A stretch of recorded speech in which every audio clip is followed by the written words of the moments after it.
why don't we officially get started? And I will share the agenda just so that everybody knows that what we are doing this evening. So first item on the agenda is public participation. If there is anybody that wants to contribute anything that is not on this agenda, feel free. If not, then why don't we move on to approving minutes from our last many meetings. So the first one I have is from our Thursday, March 17th meeting.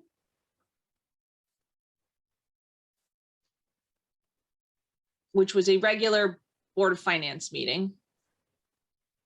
Motion to approve. Second.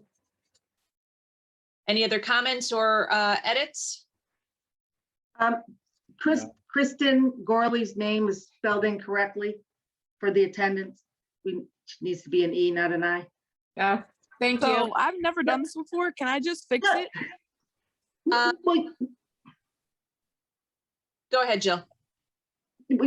You'll just have to, in the minutes tonight for tonight's meeting, you're just gonna say that you fixed that.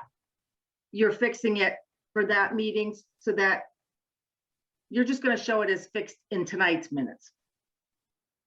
Okay. So you don't have to fix the old ones, you'll just show it as fixed. Okay. And Ashley, so you know, Kristen Gorley, member of Board of Finance, is an EN, but you do have Kristen Hecht, Superintendent of Schools, as correctly as IN. Right. I didn't realize that because that was my first one, but the other ones I ended up spelling them correctly. She did, because I looked at the other ones. The other ones are correct. No worries. Okay, I have a motion and a second. Any other comments? Nope. Okay, all in favor, please just say aye. Aye. Aye. Any opposed? Any abstentions?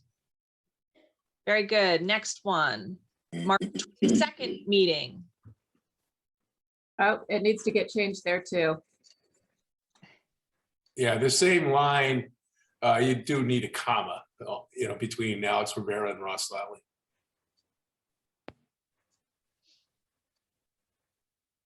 And an and. Yep. Mhm. Okay, any other? Motion to approve. Second. Any other comments or? Were change? there Board of Ed members missing from that list though? I think that we had Board of Ed. There was quite a few Board of Ed members. That was the night of the Board of Ed meeting, right? The 22nd was actually the Board of Selectmen presentation. Oh, you're right. You're right. I'm sorry. You're right. Then it was, I think the other But minutes. we were do missing. have, that is a good point, Sue Pike. So we have others present. Those are Board of Education members. So Sue Pike and Rhea Klein were both at the meeting. Okay. Thank you. You're welcome. And Gary, I have a Gary written down as, I'm trying to think of who's Gary. Gary works for the town. He was taking he was there for Ashley until she came into the meeting because she had to leave Got work it. and get home. No problem. Okay. Any other comments or edits for these minutes? Okay, then all in favor, please say aye. Aye. Any opposed? Any abstentions? Okay, those pass. The next one is the 24th.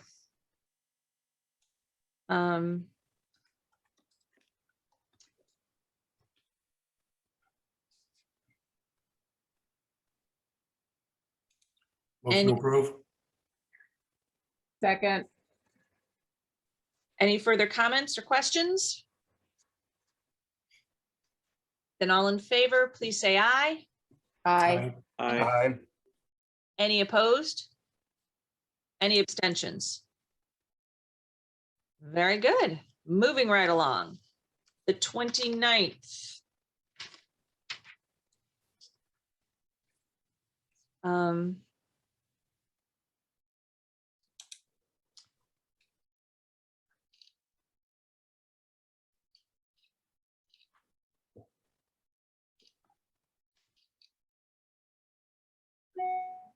The selectmen aren't really missing from the Board of Finance meeting. Say that again? The absent, we have Bobby and Adam, Mike, they're not necessarily missing from this meeting. It's not their meeting, nor Andrew. Okay, so the only person who should be under absent was Kristen Gorley. Okay. So how does that work? So only if it's like, so the meeting is for Board of Finance, so I would only put if a Board of Finance member was absent? Yes, Correct. Okay, cool, thank you. because we don't expect the entire Board of Selectmen or the entire Board of Education to attend every meeting. We usually get Right. people, but not, whoever can. So what I had done was I looked at who the email was sent to inviting them to the meeting, and I put whoever was invited but didn't show under absent. No That's all right. worries. Yeah, just the Board of Finance members are the Okay, ones thank that you. you'll, but other board members show up and are at the meeting, then you would say that they're there, but not the absence one. Okay. Okay. Can I have a motion to approve? I'm looking at it for the first time, so I haven't seen it yet. Oh, okay. Somebody else, maybe. So move. Approve the minutes. I'm sorry, say that again, please.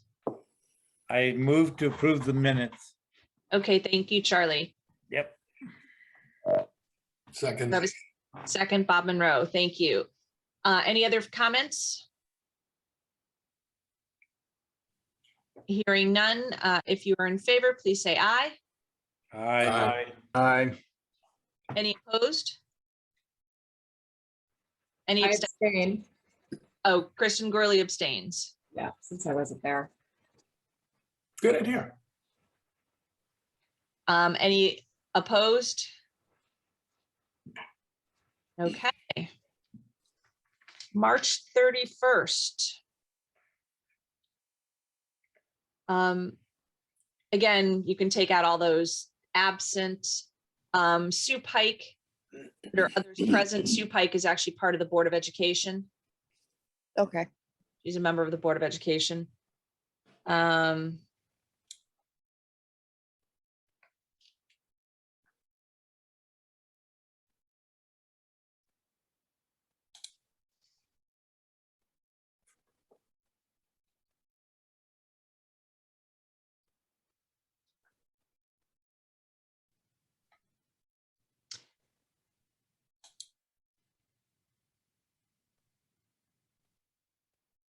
Any other questions or comments or edits? Motion to approve. Thank you, Bob. Do I have a second? Second. Thank you, Charlie. Any other comments, questions, edits? Okay, then if you're in favor, please say aye. Aye. Aye. Aye. Any opposed? Any abstentions? Okay, April 6th.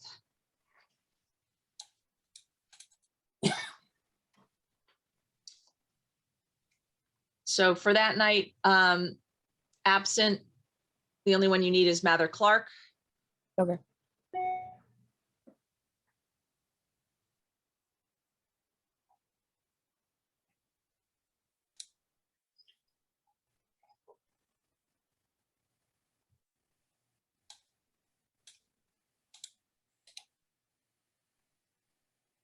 It's a minor thing, but if you see right here, if you could say K Gorley as opposed to just Gorley. Okay. just for consistency. No problem.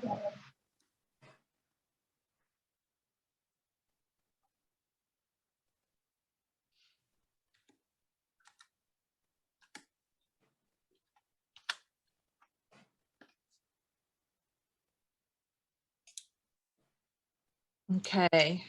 Cancel the internet.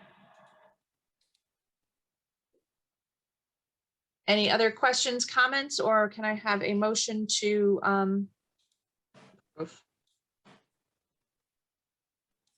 Could you scroll back just a tad there, Emily, please? Thank you.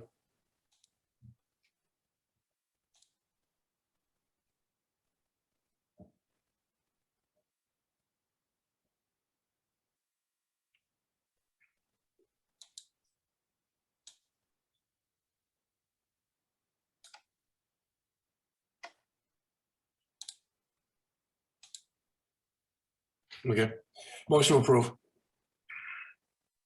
Thank you, Bob. Can I have a second? I second. Thank you, Kristen. Any further comments? Okay, then if you agree, please say aye. Aye. Aye. Any opposed? Any abstentions? I will abstain. That was Mather? Mather, yep. Okay. Thank you, Mather. Then, oh, that's it, right? Those were the ones that we need to do. So the only ones that we have not done yet are the ones from this past Tuesday night. So that will be on our next agenda, as well as the minutes from tonight's meeting, at our next regular meeting, I should say. Then let's move on to the elected officials report, Board of Education update. Let me see. So as of March 31st, they've extended 64% of the budget. In 2020, they had expended 68%. They're currently projecting expenditures of 14.4 million. That was And- last year though, Emily. Pardon? That's last year's. Oh, well, that's not very useful. Okay, Sorry. no problem. Rewind. As of March 31st, 2022, they've expended 63% of their budget. And last year they had expended 64%. They're currently projecting expenditures of 14.7 million, which is an under expenditure of $122,000, which is lower than the prior month's under expenditure projection. And just commenting that at our March 24th meeting that they committed 140,000 towards this year. Oh, they had changed their commitment of 140,000 down to 50,000 because of the special education situation that had arisen. Any questions or comments on transfers, other information? Yes, Bob. Two comments. One, I was happy to find that in my mail today. I think it was probably pretty obvious that I was less than happy with the fact that we were last together here on the 19th and hadn't received this information. I look back in history in the last previous 6 months or whatever, and normally we were getting that report between the 8th and the 11th of the month. So I was, I just, as and I don't think it's a small matter. So that's why I'm bringing it up. I think it was necessary of all those reports for that one to be timely. Mhm. So, I do know, I spoke to Superintendent Hecht, and I mean, last week was spring break and Casal has been out sick as well. So couple of extenuating circumstances that I didn't know about on Tuesday. So, okay, well, I'll accept that explanation, but, and I think it deserved one, quite frankly. Because here we are trying to make a decision. The second note that I have is, as I mentioned in a couple previous meetings, when we looked at their monthly, I noted for the board that they were running about $100,000 less in expenditures compared to last year. Jill did provide some additional information and background to that, and that is the number of pay periods. That it was one less so far this year than last year. My feeling is that by the end of the year, that'll obviously all equal out to end up being 26 pay periods. So I'm not really that concerned about it. I think that the $100,000 less is still an indication of where they're going. When you look at this report, you'll find that it's in that bulge now is more like 160 some odd thousand. So in the month of March, that question, Bob, $100,000. where are you getting 160,000? I'm trying to follow your Look through the where you have to compare the. I'm sorry, I should have been more fully explaining that. When I look at this stuff, I've been following, and as I think you know, the wages and benefits area of their expenditures, which is by far the biggest and the most potentially volatile. So I'm talking about that particular area only. Okay. The rest of the stuff, I would never try to substitute my judgment for theirs in that regard. How they spend money on each of the programs. That's just not my deal. That's not our deal. Our deal are the larger numbers. So anyway, it does appear that the potential exists for that overage to continue or underspend compared to last year. Now, I know there's dynamic staffing changes going on. I just pointed out as something to continue to watch. And I'm trying to consolidate that information along with the fact that Kristen has explained to us that with the changes in special ed for next year, that they would be needing about $215,000 more than they expended this year for that area of the budget. So mindful of that, and I think, we may be having some of these expenses starting to hit. I don't know when, but it does appear to me that the comparison to last year's spend, given what's going on right now, should continue to grow. And it's something for us to consider. Just, I don't know if you remember, but Kristen did say before this new situation came up that there was a decrease in special ed, and thus we weren't getting any excess cost money back. So, and a student has to be above a certain rate of costs. Yeah, $87,000, I believe it is. Right. So they had projected some money coming back in excess cost that later they found out was not going to happen. So I think that has partially something to do with the decrease in the percentage of expenditures. But now it's a new situation, but who knows whether we're going to get any excess cost because the deadline was March 1st. But just keep that in mind too, that prior to this, they didn't have as much special ed costs as they projected or thought they were going to have. Yeah, thanks for pointing that out, Jill. And yeah, their overall expenditures in special ed is, I think I watched this stuff, has been going down consistently for the last 3 or 4 years. And that has just had to do with, aging of the school population and that area of the budget in particular.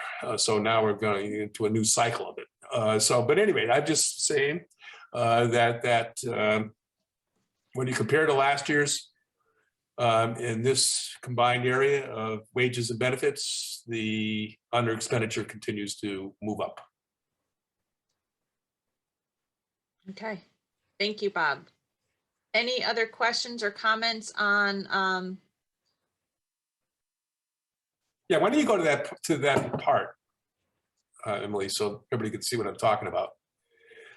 So you're looking at, at this point, year-to-date expended $7,847,043. So when you look back to the other, to the 2020, I'm sorry, 2021, you're going to find that number to be more like 9.2, I believe. that the one that's? I'm sorry, there you go. 8,008,008 here. Year-to-date expended. Over a column or two there. There we go. So then you got to compare it to, 7,847. So the difference, $161,000. So that's where it went up by like 60,000 from the previous month compared to the previous year. Okay. Kristen Gorley. It's just a question. Do we know the change in open positions? Because I know it was one number, then it started to go down, and then I think it is creeped back up for the open positions. Do we have any idea what that number is right now? I do not know what that number is. I do know that the open English position at the high school has been filled and she has started this past week. So that helps. But I don't know about the ones that were already open. Is the one you referred to, Emily, a recent vacancy and a quick hire? Is that what's going on there? Yeah, So I think there was a gap of maybe 2 or 3 weeks between the departure right, of so one. yeah, so really basically seamless. Yeah.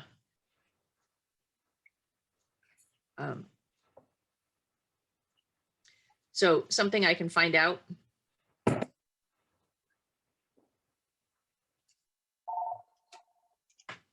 Sorry. No worries. Anything else from a Board of Education?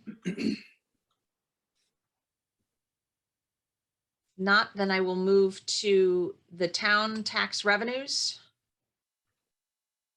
This is where we are as of March 31st. Now, if you were to take a look at some of these numbers as compared to what we've been working with our budget documents, what Jill has been doing is this is month end as of the 31st. Things that have come in between April 1st and basically last Tuesday, she's been updating our working document. So we've actually seen even more up-to-date information than this. And it was incorporated. And it was incorporated into what we talked about Tuesday night. So Tuesday night, we had latest and greatest. This is almost old news for us. Right, this is just our monthly. Yeah. Any questions on this? Moving on to the overall revenue statement. I have no idea why it's called marketing budget plan estimates, but that's what it's saved as. And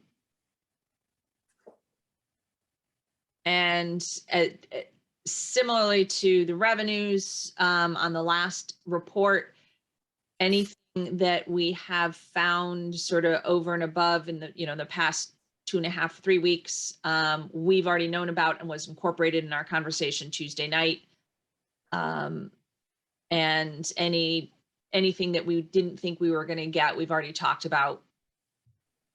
Unless there's something new, Jill, that I don't know about. Nope, nope. Okay. so Nothing new. Bob and Rowe? Yeah, actually, as I'm looking at it, I'm looking at the very bottom line there. I thought the excess cost grant, and maybe Jill can answer this question. I don't remember the exact parameters of the excess cost reimbursement. I know that it depends upon the amount of money.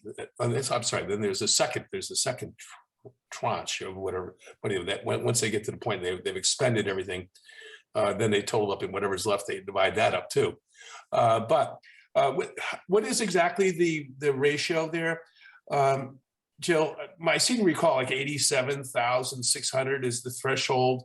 I don't know it anymore. I used to when I worked for the Board of Ed, but I have no idea what it is anymore.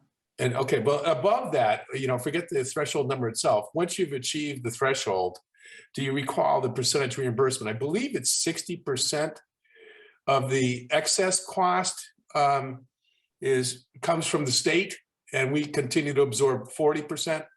I believe Casal usually puts that on her Board of Ed reports. Let me see if I can find it. Up here on this, She used to put she used to put it on those reports. Yeah, down there maybe. okay, the excess cost reimbursement threshold won't be known until sometime in November. Preliminary percentage to be reimbursed by the state is not released until late February and may still be revised in late May. Based on current IEP needs, we will not receive any reimbursement for the current year. Yeah. I was not looking at the current year. I was trying to think ahead to the impact of the, some new costs that we're going to incur. And Yeah. just trying to double check that in my mind with the net of $215,000 more expense that Kristen had enunciated. Yeah. I couldn't remember. I don't keep up with that anymore. Sorry, I can't answer that question. I can find out. Might be important for going forward. Yeah. Not that important necessarily for this year. Probably won't have any impact on this year. But it may impact our costs. I think was what Kristen was saying, but not the excess cost. I don't think. Okay. I've made a note. Any other questions, comments? Okay, then looking at town expenditures. Nothing is in yellow. Is there anything, Jill, that we should be worried about that we don't already know about? No, pretty much the only thing that our big concern is the gasoline and diesel. And we just continue to watch that. But as of, I believe I checked recently, yesterday, and with the last payment for diesel, we've got about $9,000 left for a balance in that account. It could be close, if not going over that. Okay. So, but that's pretty much our biggest concern right now. Now, do municipalities gain the benefit of the governor taking away the gas tax for a period of time? I would imagine so, since we're paying market price. Okay. Because my last fill up was less painful than many of the previous ones. But we do about 2,000 gallons at a time, if not more. So it's still painful, I think. Yeah. Okay, any other questions or comments on expenditures? Okay, transfers on the town side this past month.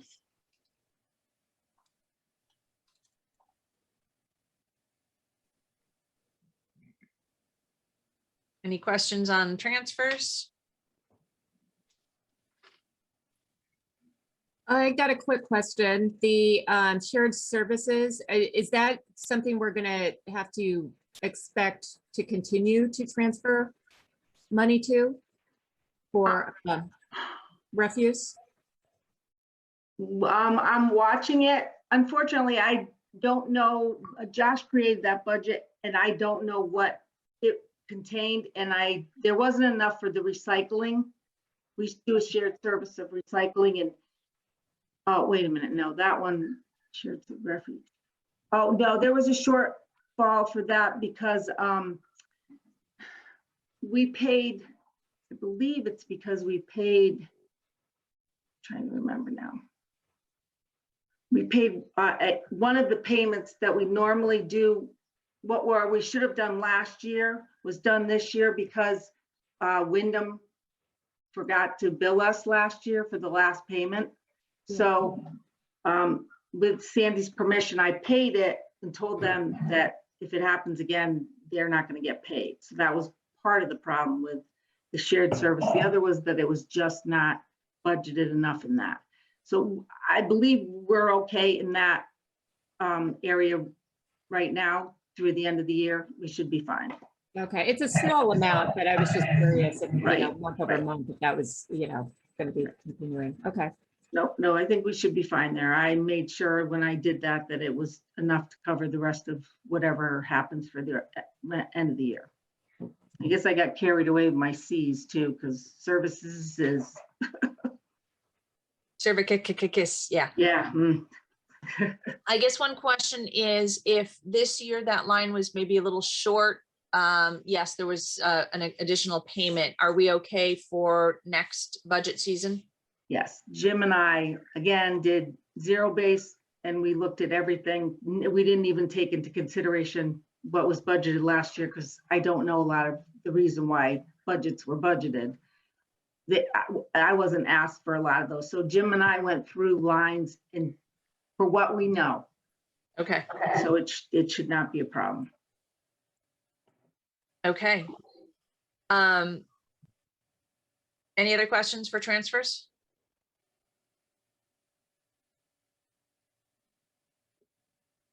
Taking a look at our agenda, we are sort of in the ongoing part of our ongoing business.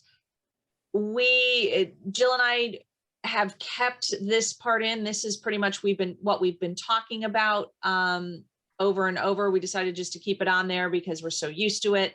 There really isn't anything new that we have to talk about. We have our number for public hearing. Jill has been feverishly working on the document that needs to get filed with the town clerk tomorrow. It's close. And so as soon as that's released, obviously, you guys will all have it as well. Emily, we did get our insurance numbers percentage. It's over 10%. Okay, Budgeted 8, I think it's 10.3. okay. Any quick math done on that, what that could mean? I haven't even looked at it because I've been working on the budget document. And the problem with that insurance is the insurance with the state is that we do a blended rate. So it depends on how many people you have in single and 2-person and family as to how it really turns out. And I haven't even had an opportunity to look at it. So I don't know the numbers yet for that. Yeah, no, I wasn't asking for anything specific and would never think about holding you to it. I'm just thinking about the overall cost of insurance last year times, 10% increase, and we would have an idea of because that's going to affect the Board of Ed budget as well. More Yes. so than the town. Yes, Mhm. I see your numbers. Right. Of employees. Well, I mean, we can, we have a meeting after our public hearing on Tuesday.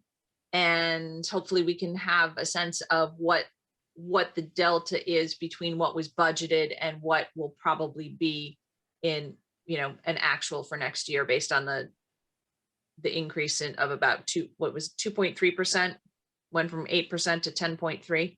Correct. So we can get what that number is for Tuesday. It'd be Okay. helpful just to, for everybody's, Yeah. ease with what's going on and make sure everybody knows, what the potentials are. This is one of those potentials that we need to make sure keep our eye on. right. Hey, and by the way, it looks like even Fed Reserve Chairman Powell is indicating the next increase is probably likely to be 0.5%. And he left the door open, in my opinion, from what I heard, to possibly a 3/4. And that would be May. And I think they're looking at another move up in probably, it may come as early as June, but it looks like it's going to be July. And that would be at least another 0.5%. So we're going to be a little under, I think, on our interest income, but again, we don't know at this point, but it does look like it's moving in that direction. And I think that some of the stuff I was hearing today indicated that they're shooting for the Fed Reserve rate to be more like 2.6, and right now it's 0.25, I believe. Okay. Well, I mean, if we get something before our referendum, before we have to, put our number in, then that would be a nice thing, but. Yeah, it won't be till their meeting is like May 1 or 2. So I'm not even sure what time frame you're looking at, but that's what it looks like. Okay, then if there's nothing there, then the last item on our agenda, I stopped sharing my screen, which I didn't really mean. I think Charlie has a question. Oh, okay. I'm sorry, Charlie. Thank you. Bob, do you have any idea when that translates into actually our finances, our interest? And does it doesn't trade or change by the exact amount of the increase, does it? It's some number that the bank then agrees to. Isn't that how it normally works? Yeah. I don't know exactly how this bank handles that. I really doubt that Jill knows, but maybe she does, because I don't think we haven't had experience with this bank, I don't believe, for that period. And this period, the last period of time, in the last couple of years, nothing's moved. Okay. But it's going to be moving quickly now. In the exercise that I did, and I think everybody listened to it when I was basically going through what I thought, the net of our deposited monies above 7 million would bring, and I think it was Ross who corrected me, thank goodness, that we were looking at 114,000. That was at a total interest rate of 1%. Assuming that 1% was passed on to us through the bank for the excess over 7 million. And of course, that's a declining balance as it goes on. However, now it looks like it'll be more than that. If you wanted me to make a guess, I would. Want one?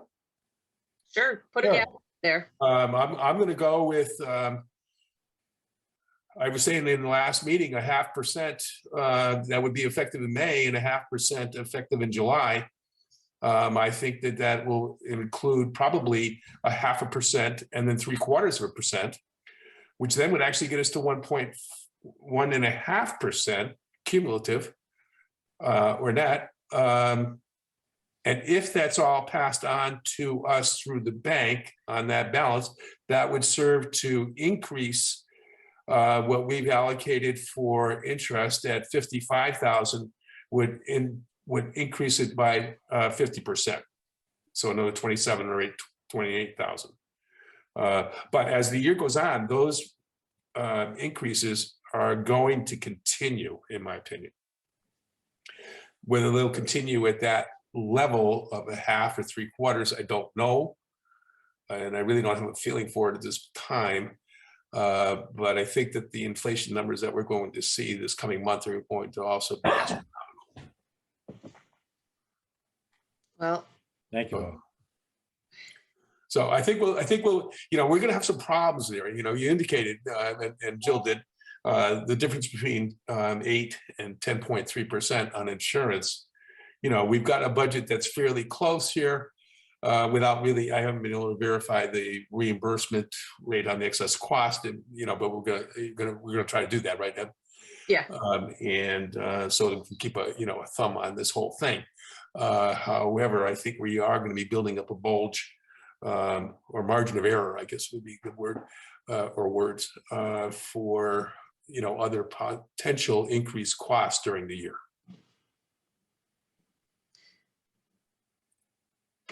Thank you. Well, I mean, it would be nice because we do have a couple of things that are not in our budget based on and what we know now, especially the insurance. So if we do get that, that will help.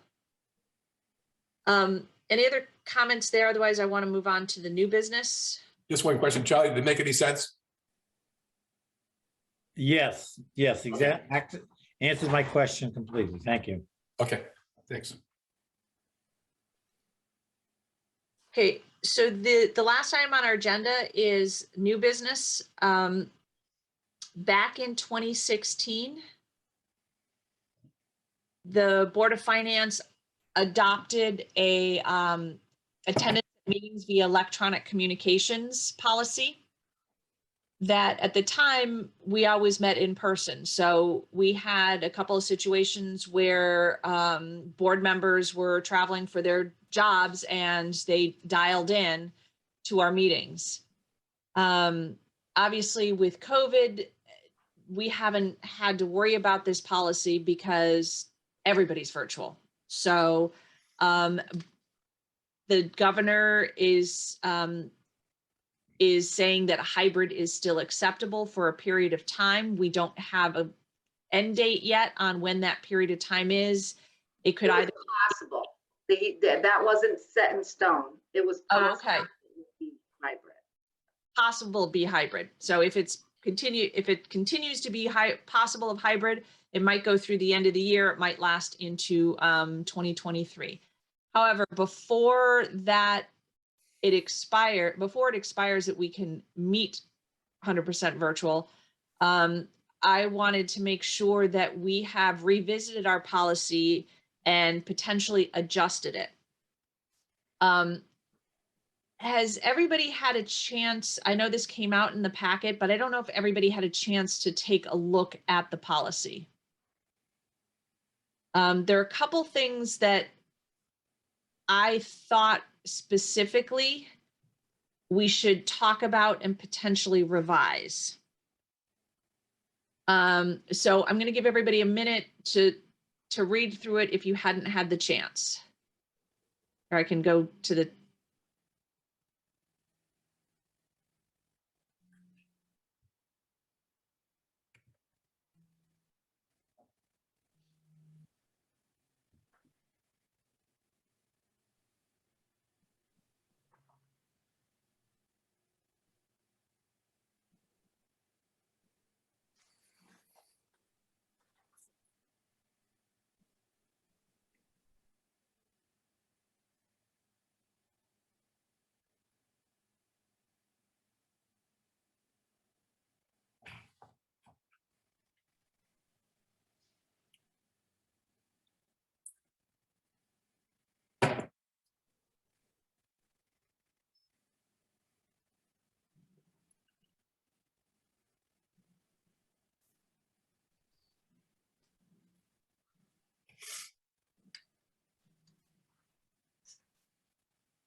Okay, has everybody, anybody need me to scroll down? Yeah, scroll up a little bit more so it makes sure you see everything. Yeah.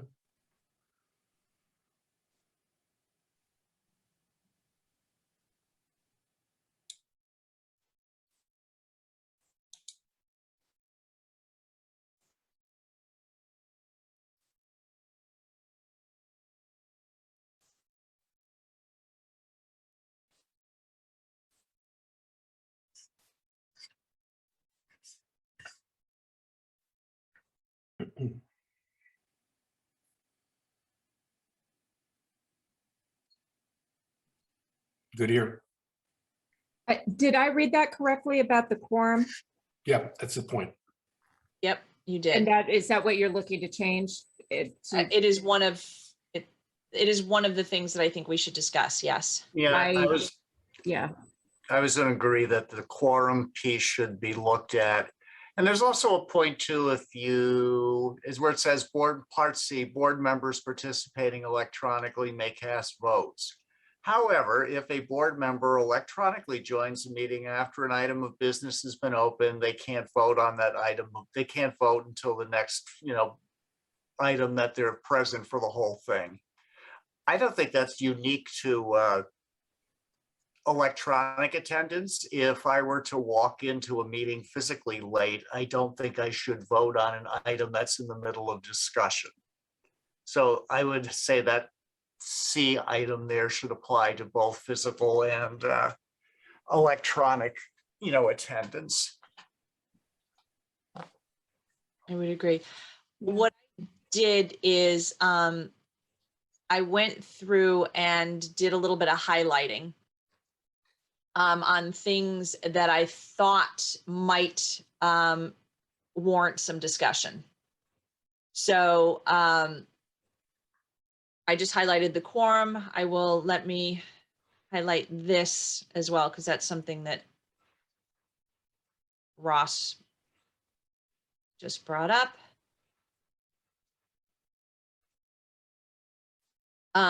So if I were to start at the top of the document, the first thing I wanted to potentially talk about is the first thing in yellow and on your screen. Is there anything above that that somebody wants to talk about? Nope. well, schedule conflicts is kind of broad. I mean, because I have work conflicts, I don't know if that needs to be specified. I don't know. No, I mean, I have them as well because often some of these meetings coincide with my Inland Wetlands Commission that I chair, so. Yeah, Do we schedule need to be more conflicts- specific is what I'm saying. Yeah, I was wondering the same thing. Because if I'm away for traveling, someplace and I just can't physically be here, I don't know if that makes a difference, if we should be more specific with that, although travel is included. I don't know. I would rather not make it so specific that Okay. that limits people. Sure, okay, I think it's, if you're sick, you're traveling, something else came up, or bad weather. I mean, there are reasons why we can't meet in person, or somebody cannot physically, come. Yeah, I would miss many if travel wasn't excluded. When we did this, we had no idea what was going to happen. Yeah. yeah. No, this is true. I mean, we did this in 2016. Right. Um, And I mean, this type of meeting with hybrid or all electronic is very common in the business world. I think it's just new to our town government. And then we have some different things we have to deal with, such as freedom of information and public access, that make this you have to think about, our meetings a little bit differently than, if this were private industry. Mhm. Okay, then I'm going to go to the first thing that's on yellow. A board member shall be able to attend a board meeting and participate in board deliberations and voting through electronic communications. The statement, this reason that such attendance is not reasonably practical shall be stated in the minutes of the meeting. See, and that's where I had problems with the above paragraph. It's like, well, how do we decide what's reasonable or not? I think that maybe that what you have in yellow should be stricken altogether. Yeah, I would agree. The reason why I put that in there back then is that we had no idea what was going to happen. Yeah. Let alone Right. this, and we didn't want to see that attendance diluted. You know what I mean? Yeah. We wanted people to make the effort. Yep. And That's again, fair. I would also ask, if somebody is not here physically, would you still want that same explanation? Right. No, it's become meaningless. I agree. I mean, I'm less concerned about the reason. I would much rather have somebody attend electronically than not attend at all. Yeah. So, and I hope that, people on the board will make an effort to attend in however possible. Yeah. So is everybody comfortable with just striking that sentence completely? Yes. Yes. Yep. Okay.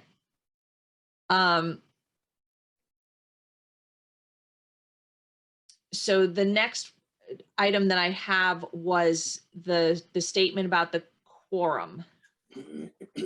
So the quorum of board members shall be physically present at a board meeting when a board member attends through electronic communications. I find that sentence slightly confusing. Mhm. And I think what it was trying to say, and Bob, maybe you recall, I think we were trying to say that we had to have a quorum physically present. Right. You mean when But you now say, we see it works. We when were you, just concerned. when you say physically present, you mean in the room, Yes, In the room, at the town hall or whatever building? yes. yes.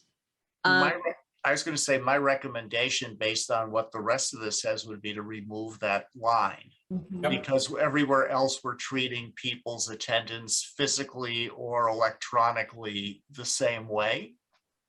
So I would say that as long as there was one person in the room who ran the equipment, perhaps, I don't think you need a quorum. I agree. Agreed. Or physical quorum. I mean, we still have to have people, as long as they're electronic, but yeah, I don't think they need to physically be there. Well, actually, that brings up a good point. You want to say that a quorum shall be present either fully or be. To It could include say a both. quorum, it could say a quorum could be made up of a combination of physically present and electronically present, just to cover the fact that people are attending both Yeah. ways potentially. Well, I think by our the thing we just rewrote, I'm having a mind blank here. Charter, thank you. I think by charter, it says that in order for us to conduct business and have votes, we have to have a quorum at a Right. meeting. Right. So All right. it's just redundant at this point. So I think this is redundant. I mean, if we don't Right. have a quorum at a meeting, whether we're in person or virtually or electronically, we can't vote on things. Okay. Yeah, it was the same rationale. Yeah. We wanted to try to make, we figured, hey, we're all elected people, elected officials, if you will. And, we felt that came with a responsibility, and that being to make sure you attend meetings. Yeah. This medium was not available, Yeah, so. so strike the whole thing. Give it the HEPO. Everybody good with that? Yeah. Yep. Yep. Okay.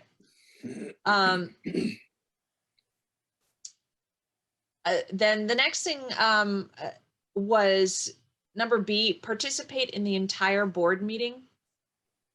In some ways, in my mind, that conflicts with a little bit of what C says, is that, okay, but if you show up late, you can still participate on items that you fully, Yeah.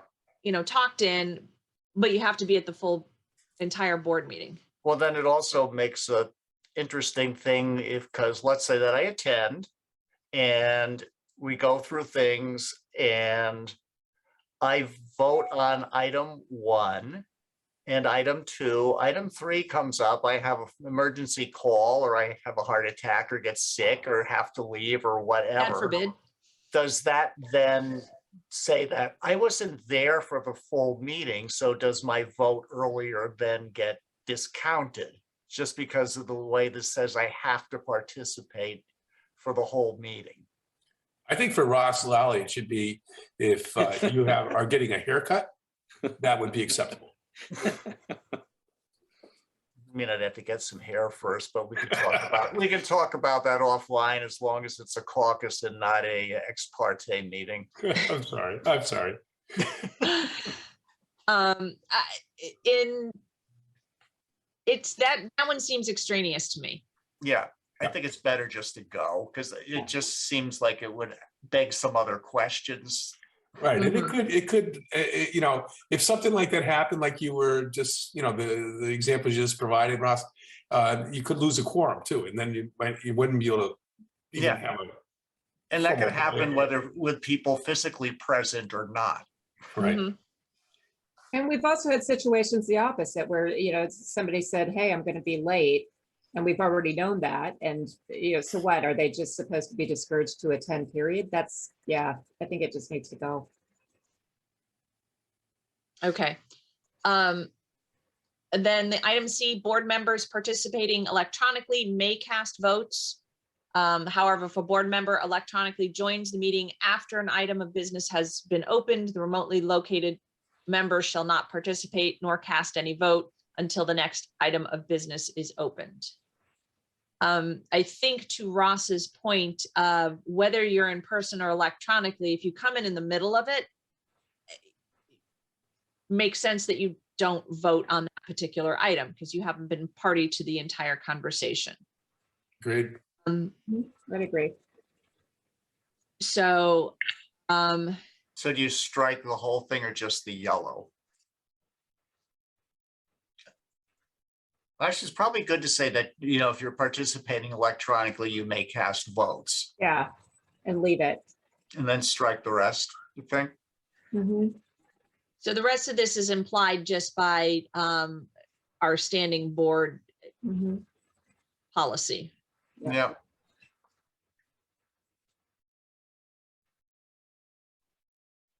So for some reason, I can't strike out across the two things, but that's okay. Okay, and then the last item is a member who is attending electronically must identify him or herself by name and be recognized by the chairperson before speaking.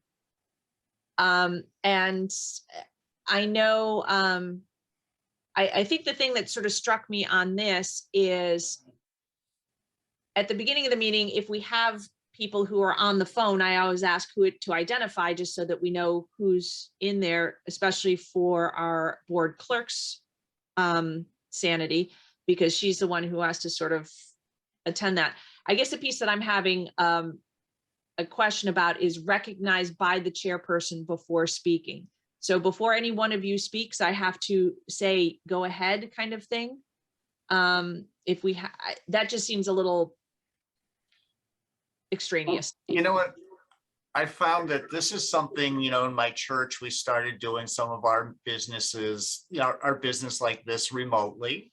And when we first started, we actually tried to do things like this just to make it, because it was new to people. It wasn't new to me, but it was new to a lot of our participants. They were like, well, you know, what if I just say something, you know, am I interrupting? You know, it felt too different from an in-person meeting. Whereas once you get used to it, a lot of the same etiquette for an in-person meeting applies to this as well. So I guess the important thing in this is you don't talk over each other. I mean, but how much of this is just etiquette that we have to be reminded of and make clear up front versus it needs to be in a guideline like this, I guess is my question. Yeah, that's sort of where I was coming. I mean, I understand the attending electronic identify him or herself by name. That was part of the original executive order. That people identify themselves, because when people listen to this recording after, they're not going to see all of us like we see each other now. So they don't know who's talking necessarily if they don't know your voice. I think that was, but it was part of the original executive order by the governor that. Right. And that was before Zoom.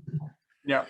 That was before Zoom. So, you know, that's why we put that in there or kept it in there, wherever, you know, I adopted this from something else, but we didn't have the Zoom. And so you wouldn't see a person's visage. You know, you'd just be hearing somebody over the phone. And that was really, we felt we needed a double check. Yeah, because when you do record with Zoom, you will see the person speaking and you will see their name under their picture, just like we do.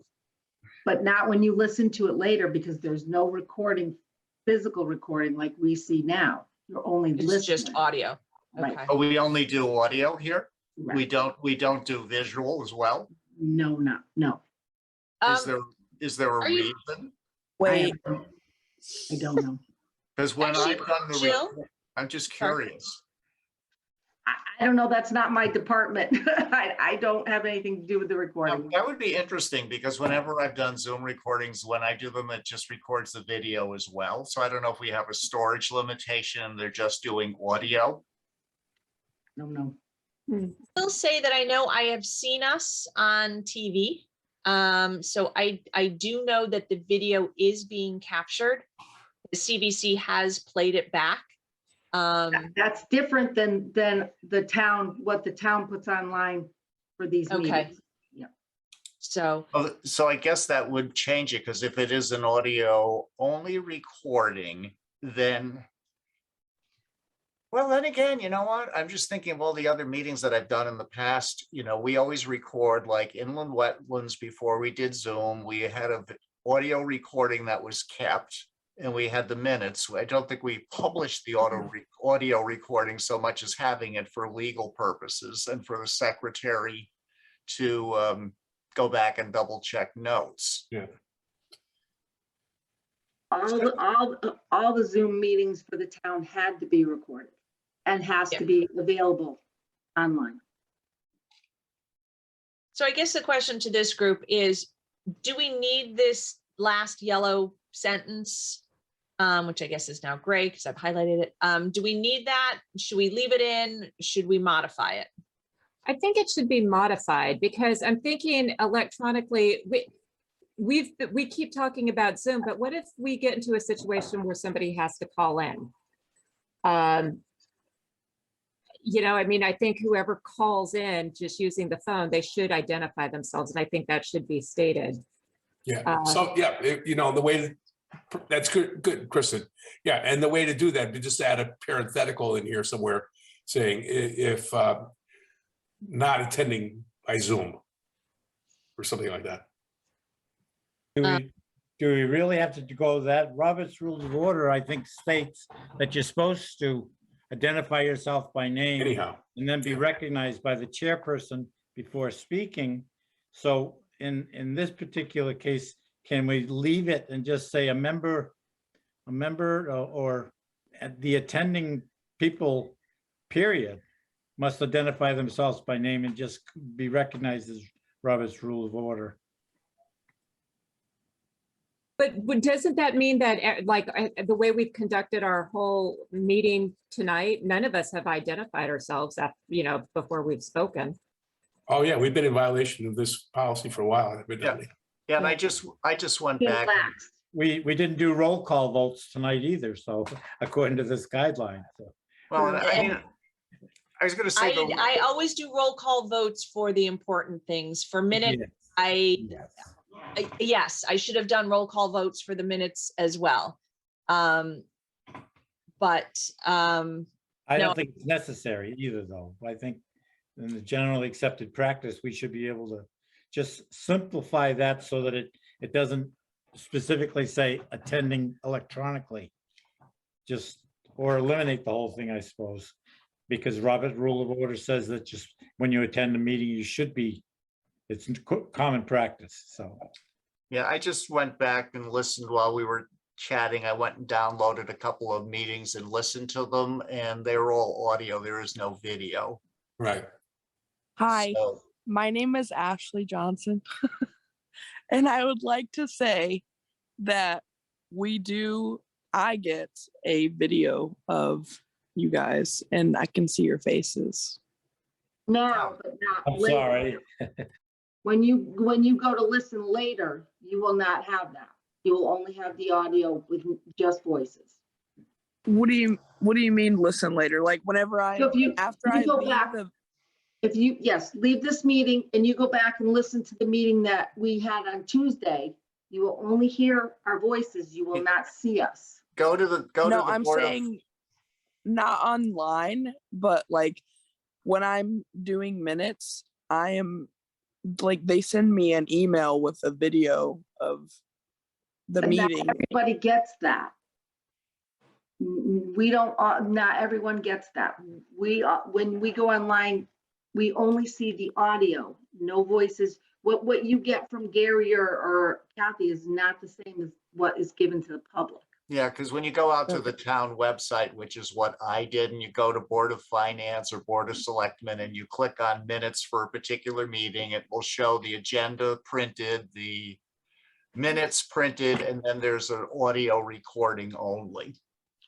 Oh, okay. I didn't know if it was like if we were like able to put it on there. I'm sure we faces or- are. Bob has his hand up. Sorry. Oh, no, I was just, my arm's killing me. But you do have a hand up. Oh, I didn't mean to do that. That's okay. I'm sure, I think they can, Ashley. I think that the video also can be uploaded, but we don't do that. I don't know why. I'm betting it's for space reasons, because if you record an hour or 2 meeting, you're like a gigabyte. You can get up to close to a gigabyte of data very quickly with video, and the storage is cheap, but not that. Right. And if you think about all of our meetings and everyone else's, it becomes a large amount of Yeah. storage space. So I'm betting that's why. It very well Mather, could you be. have your hand up. Just an idea, could we just add a couple words that says a member who is attending electronically without video may be required to identify themselves by name? Which is kind of, when people do call in, and you don't see their face, we don't know who they are. But with the benefit of the video with Zoom, we've kind of cut cut corners a little bit on that, which I don't have a problem with.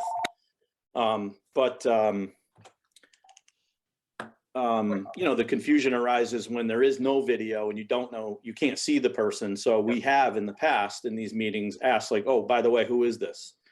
So you can request for them to identify themselves.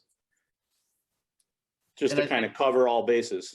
Yeah, I think you bring up a good point, Mather, because if this winds up being an audio recording, it really doesn't matter whether I'm physically present or dialing in by Zoom, because Right. all you're going to hear is my voice and you will not know whether I was physically there or not.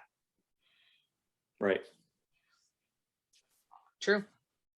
So I added the words as Mather said them, I hope. A member who is attending electronically without video may be required to identify him herself by name and be recognized by the chairperson before speaking.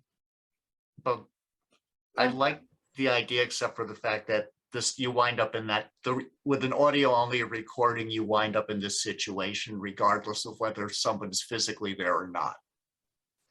Well, you know what, though, I would, if we didn't have printed minutes, typed out minutes where people are being identified, I would tend to be like, ooh, maybe every single time we speak, and that should be included. But because we do, and I think when somebody calls in by phone, that's just going to make it easier for documentation and have that backup of the minutes being typed out.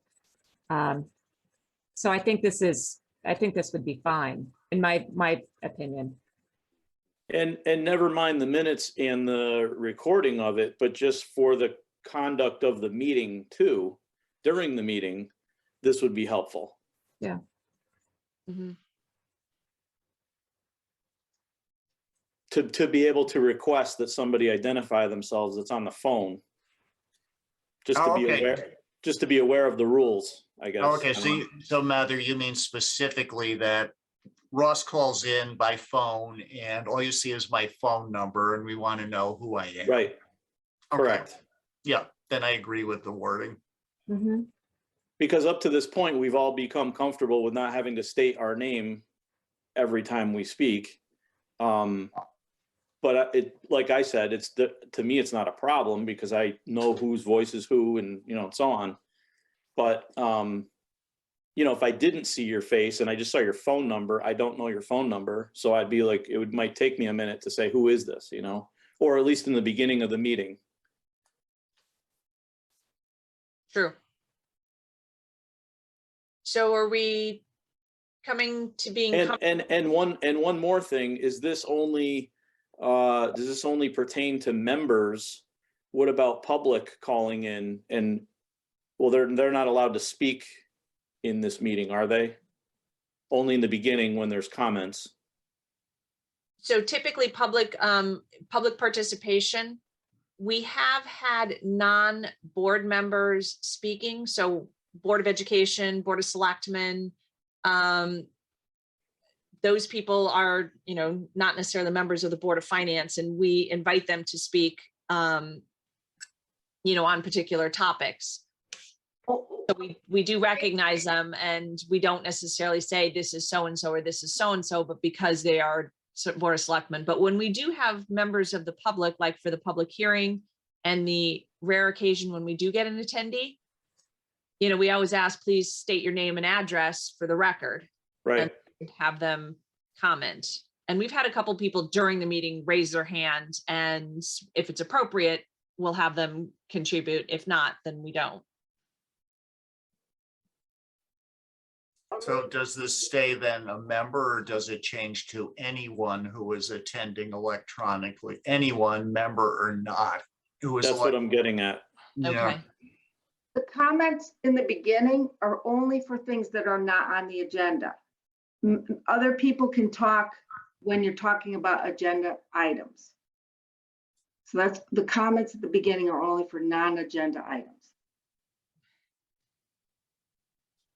So When you're on an agenda item, people from the public, but we need to know who they are. too. Yeah. So, But I thought this Thank you. document specifically was designed for the members specifically. correct, it is, correct. So You're right. then I don't think we need to further Okay. alter. For this purpose, yes, you're right, Kristen, yep. Okay. And I like the idea of making those two separate items, so. Yeah, I do too.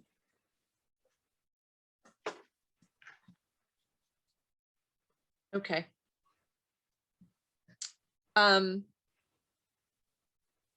Any other changes? Those were the ones that I had brought up. If there's anything else that anybody else feels should be modified.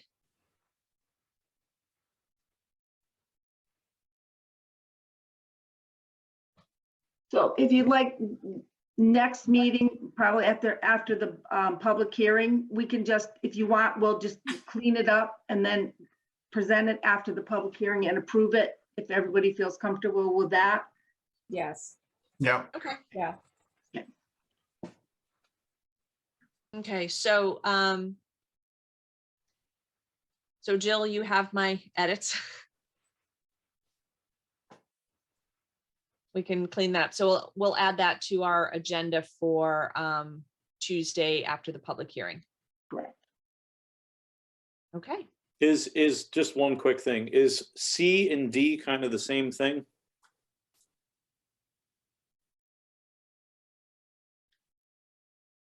Or could they be combined into something cleaner? They seem kind of to say somewhat of the same thing. I think what D is getting at is if you have one member that's electronically, then you must do a roll call vote.